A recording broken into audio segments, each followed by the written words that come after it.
Hello, parents and carers. My name is Nicholas Gibson.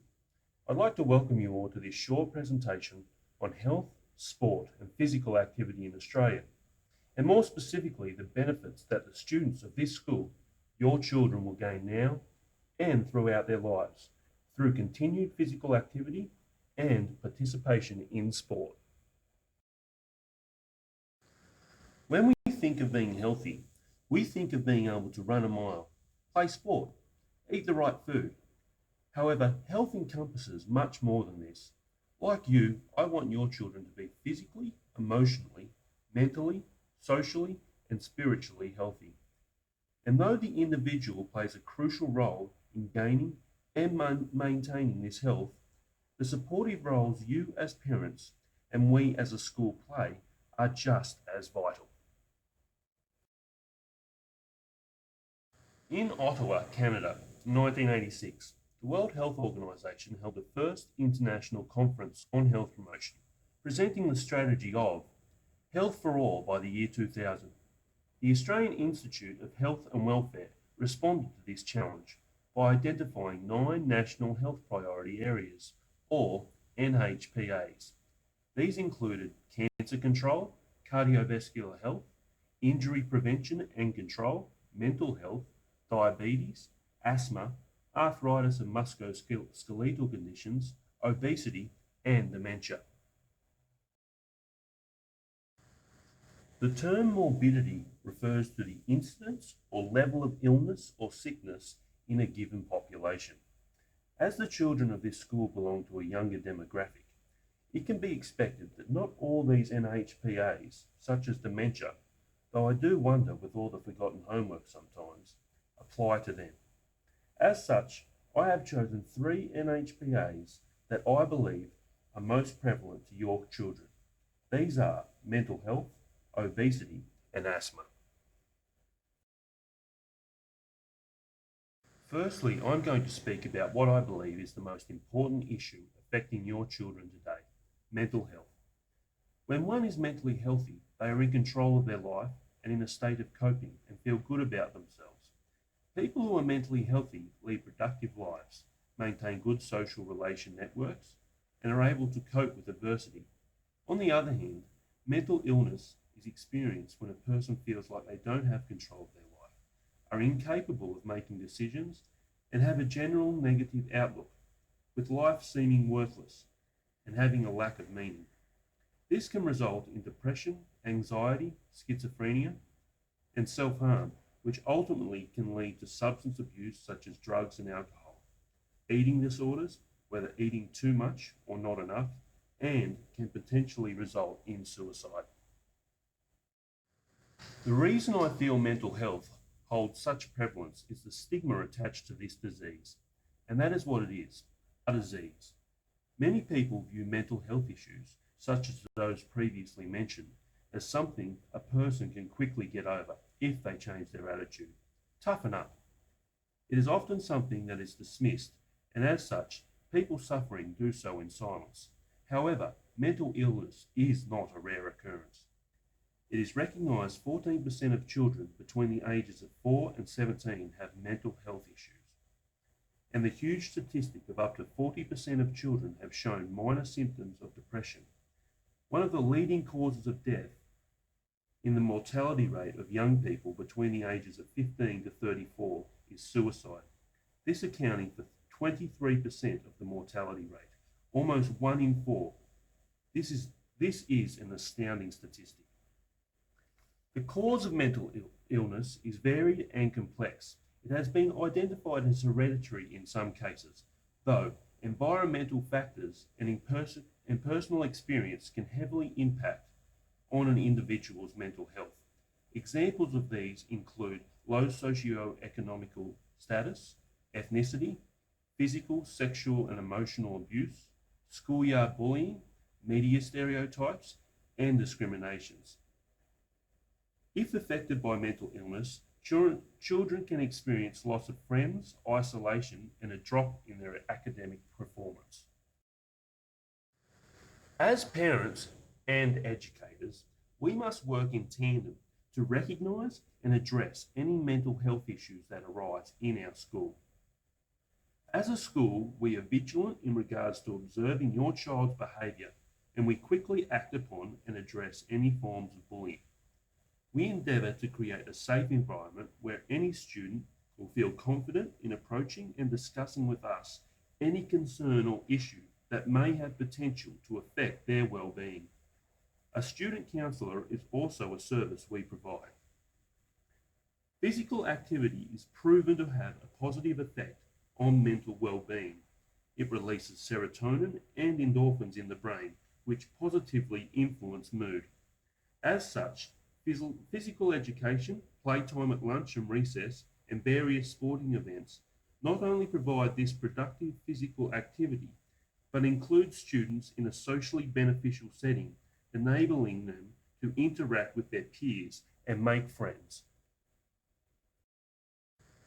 The second issue I would like to address is obesity. Obesity is when an individual's body mass index is above 30. The body mass is calculated by dividing an individual's weight by their height. Statistics state that currently 1 in 4 children are overweight. That's a staggering 25% of this school and 600,000 children Australia-wide. In the last 30 years, childhood obesity has doubled, whilst obesity in adolescence has quadrupled. These children affected by obesity are much more likely to be obese as adults. These statistics demonstrate why obesity has become a national health priority area, as the illness is a preventable one. The causes of obesity include a poor diet, which is high in fat, sugar and calories, overeating, a lack of physical exercise, such as participation in sports, and genetics. The modern and technological life we now lead has also contributed to a more sedentary lifestyle, which sees us stare at TVs, computer screens, phones, social media. A child's idea of playing is now a computer game. As a result of this, obesity is sure to occur, and the effects of this to the body include bone and joint problems from carrying excessive weight, cardiovascular disease, diabetes, stroke, and cancer. The psychological problems that also accompany obesity and affecting mental health include poor self-esteem, depression about body image, and anxiety whilst in social settings, this affecting the social life and leading to isolation. In order to combat these effects, it is recommended by the Australian Government Department of Health that a child between the ages of 5 to 12 should partake in at least 60 minutes of vigorous exercise daily.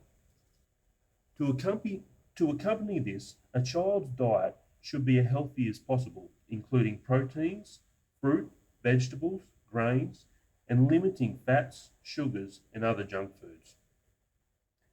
In order to overcome these issues, once again, parents and the school must work in tandem.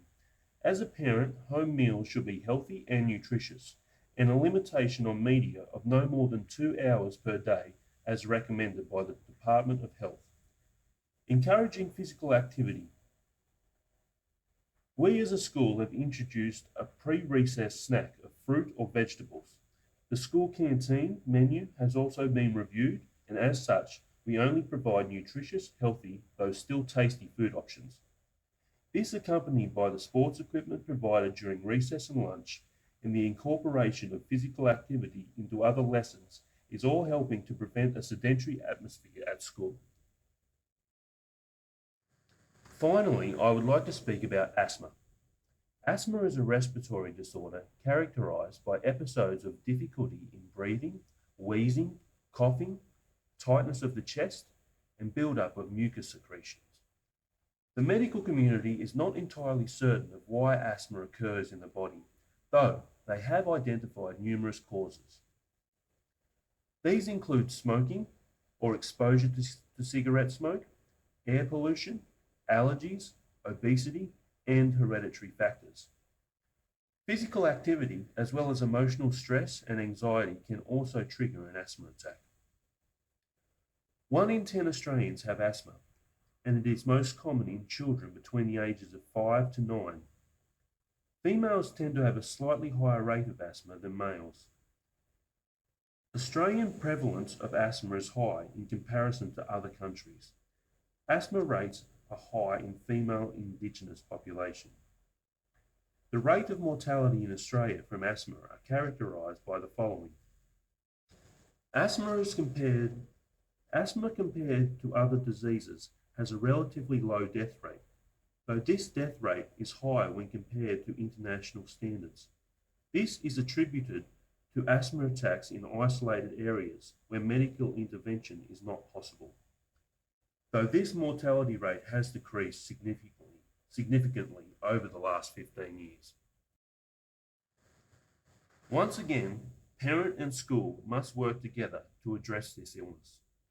Only 21% of adults have an asthma action plan provided by a doctor in the case of an attack.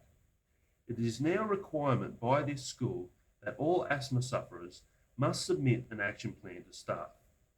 All the staff are first aid trained and are all aware of students with asthma.